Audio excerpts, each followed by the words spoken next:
In this video, I'll kitbash Inquisitor Tyrus' Retinue in 28mm and explain why Shadow War Armageddon might just be the coolest way to play 40k skirmish games.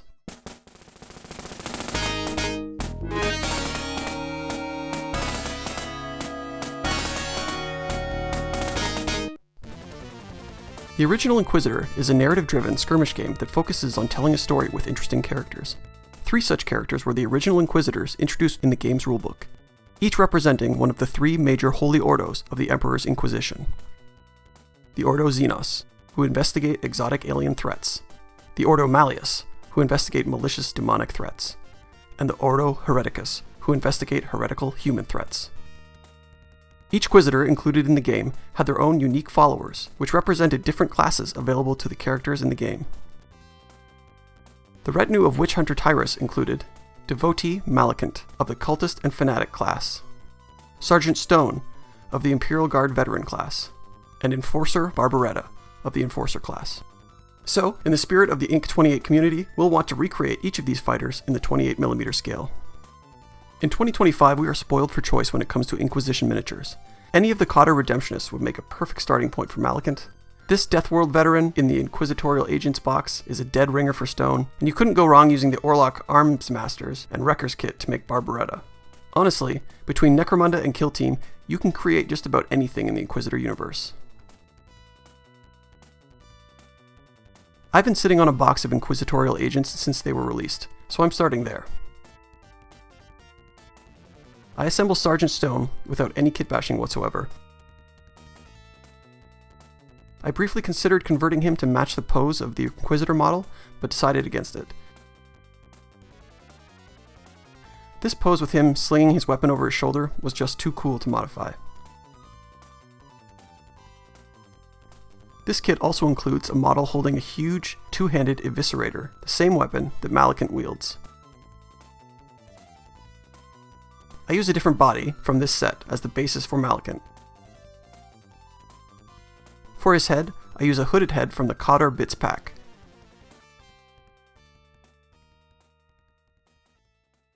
And then add this weapon. I added a bit of green stuff to sculpt some sleeves.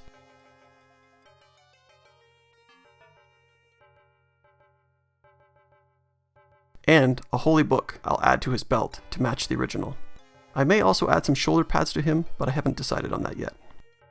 2 down, 1 to go.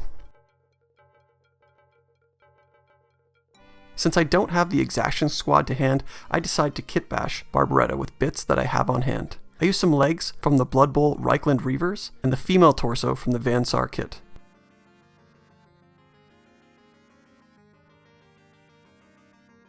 For arms, I use parts of the Tempestus Scions.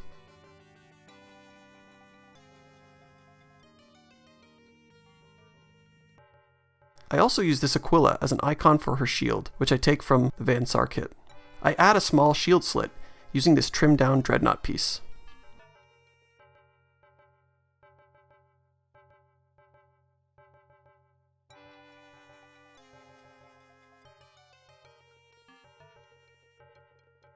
For her trusty Cyber Mastiff, I use a 3D printed model that my brother gave me a few years back.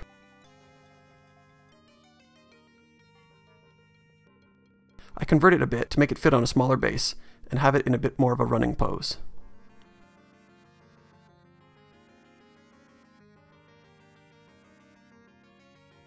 And that's 3. I've managed to recreate Tyrus' entire crew from the Inquisitor game. As I mentioned in my video where I converted Tyrus, I'm building this warband for use with the rules for Shadow War Armageddon. Why? Well, there's a few reasons.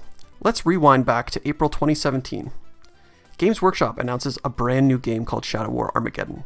At first blush, it appears to be a small skirmish game that includes some rather uninspiring repacks of orcs and Space Marine scouts. It did, however, come with the first of what would be a whole line of amazing Sector Mechanicus terrain. The kind of awesome terrain you might expect to see in a game of Necromunda or Inquisitor. We learned that the game seemed to be a combination of Kill Team and Necromunda, with the game's core rules being a repurposed version of the original Necromunda rule set. People were even wondering if this game was in fact the next version of Necromunda. So why is this interesting? Well, the original Necromunda just happens to be my favorite Games Workshop game. Its gritty, close-quarters combat on a three-dimensional game board is some of the most fun I've ever had with miniatures. Its campaign system meant that winning at all costs was a lot less interesting than seeing what kind of permanent injuries your gang might sustain, or what insanely cool black market weapons you might find in the slums of the Underhive. The game didn't stop once the battle was over. Your crew was very busy in between games, making contacts, scrounging for credits, and recruiting juveniles to join their ranks. Honestly, it's such an evocative and cool game. More than once, I had gangers who received a crippling leg injury, only later to find a sketchy doctor who would replace it with a bionic leg, effectively healing his injury and giving him a devastating kick attack in future gang fights. So could Shadow War be the spiritual successor to Necromunda? I was still skeptical. While the terrain looked awesome and the rules seemed cool, I really took notice of the game when they announced that the standalone rulebook would contain rules for not just other 40k factions, but for Inquisition kill teams. I watched with interest as more cool terrain sets were released, and I even bought a few. That's when the weirdest thing happened. Games Workshop, just a few months later, announced the return of Necromunda with Necromunda Underhive. While I was thrilled to see Necromunda returning, it definitely left Shadow War flapping in the wind. Not only that, but Kill Team's second edition was released the following year in 2018. It was one of the strangest things to witness. Shadow War Armageddon drops, and 6 months later it was essentially dead.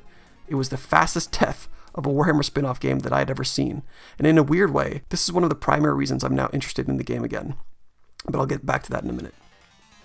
So my favorite game is coming back, Necromunda, and I'm all in. Wanting to support the game, I bought the books and the plastic kits from the first 13 months of the game. We even got rules for Venator bounty hunter gangs, which were a great way to run inquisitorial squads in the game. Awesome. It seemed like this new Necromunda was the perfect game for me. Then, just 13 months into the new game, all the rules were replaced. I had the privilege of spending $120 on 2 new books to replace the $120 I just finished spending on 5 books. Games Workshop claimed that Necromunda was a success, and they were increasing the scope of the project, and that's great. I certainly don't begrudge them their success. By this point, I had built a fully 3D Necromunda table and was running a full-blown campaign. 2019 was a pretty great time to be a Necromunda fan. Then 2020 rolled around, and suffice it to say, COVID-19 ended our Necromunda campaign faster than a swarm of plague zombies.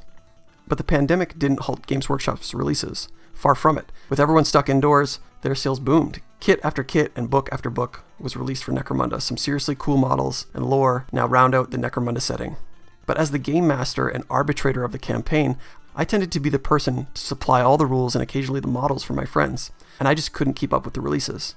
To buy all 18 of the current hardcover books for Necromunda in 2025, to be completely up to date on just the rules, you would need to spend upwards of 1,200 Canadian dollars. The once small skirmish game that requires about 8 models per side now requires you to juggle more books than models being fielded in the game. While I understand these are supplements and not all are needed to play, the fact remains that rules update fatigue is a real thing. I'm hearing from all corners of the Warhammer hobby that the codex churn is just too much. Whether it's Warhammer 40k, Age of Sigmar, or Horus Heresy, people are just overwhelmed with the cycling of rules. Which brings us back to Shadow War Armageddon. The game has only one book that you need. One. And you can get it secondhand for about $50. That's it.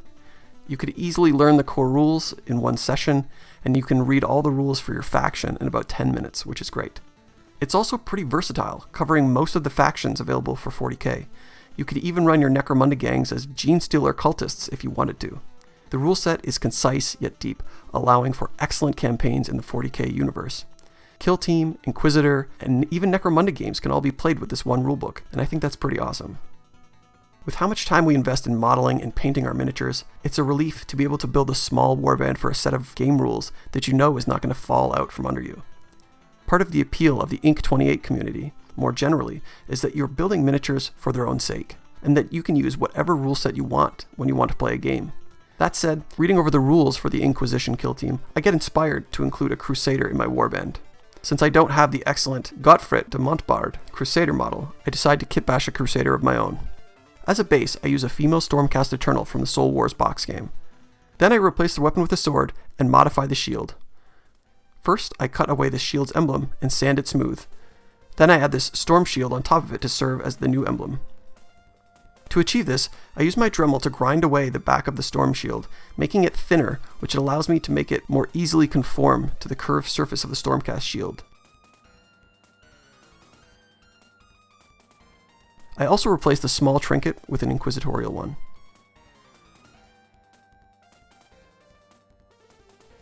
For the head, I used the Saleh helmet from the Imperial Greatswords kit. This is a great start to my inquisitorial kill team. I quickly draft up a list for them in Google Sheets. I built the list with reference to their loadouts in the Inquisitor game. While doing so, I noticed that I need to add a shotgun to my Barbaretta figure and a las pistol to Malekith. And since I had some points left over, I could even give my Crusader a plasma pistol. All in all, it took me about 10 minutes to build my list, and now my righteous warband is ready to root out the enemy within. Again, I want to shout out the excellent recent video by Tabletop Minions about Shadow War Armageddon. It's got a few people talking, and there's been a bit more chatter in the Facebook group and subreddit for this game as a result. There's even a brand new Discord channel where people, including me, have been sharing their Shadow War kill teams. I'll leave an invite link in the show notes.